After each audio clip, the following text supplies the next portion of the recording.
But when I told her that I make triple that amount, she began giving me the silent treatment. During this time, I began to notice my things were going missing.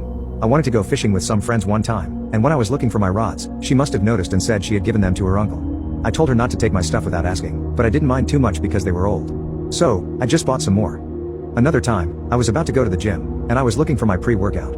I always keep 3 jars, yet each one of them were missing. I luckily had a can of Monster, and that helped. I asked my wife about them when she got home from work, and she said she gave them to her cousin. I asked her to reimburse me because they cost $50 a jar. She said I made enough to replace them, and just ignored me for the rest of the day. One day, when she thought I was asleep, she was talking to someone on the phone explaining how she's going to move my parents into our house. She hadn't explained this to me. We only have 3 rooms. One is her office, one is my office and game room, and the other is our bedroom. She told the person on the phone, who I assume is her sister, that she's going to give my gaming setup to her brother to make room, and that I'll get over it eventually. So today, I left work early to catch her in the middle of her plans. And when I walked into our apartment, she and her brother were placing everything into a box. I asked what was going on, and my wife, whose face was pale, said she was cleaning when her brother came by. I asked him if he planned on taking my computer. Of course he denied. So I went in the room to get the iPad we share. I looked through the texts on there, and it clearly shows my wife telling him when to pick it up and to deny that he had it. I told him to get out and asked her why she thinks she's so entitled to my stuff. I have never yelled at her, and I guess this scared her because she began to cry. She ended up packing a bag, and went to stay with her sister. While she was out, I picked up a lock from my office. Her sister texted me calling me a jerk.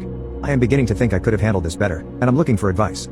After about a week staying at her sister's house, Emma called me and asked if we could meet up. I agreed, and we met at a park. She apologized for everything, and said she thought she was doing what was best for everybody. I asked what if I just gave her own expensive makeup to my sister. She admitted that she would be upset. I then asked why she thought it would be any different for me. She didn't have a reason, and her sister told her how unfair she was being to me.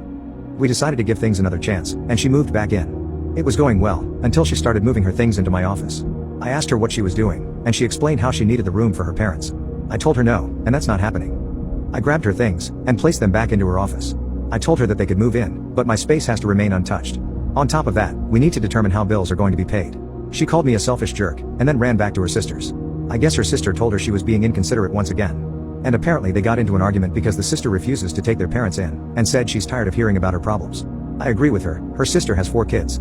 Her sister called and told me everything, and said that Emma went to her parents' house. I tried to call her, but she ignored my phone calls for 2 weeks. I decided I couldn't live like this, so I filed for divorce and handed it to her at her parents' house. She called and begged me to forgive her. I told her I'm not sure if I can. She refused to sign it until we went to counseling. I refused, and said she had 2 weeks to suggest that.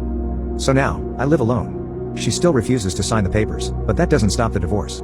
It just makes it harder.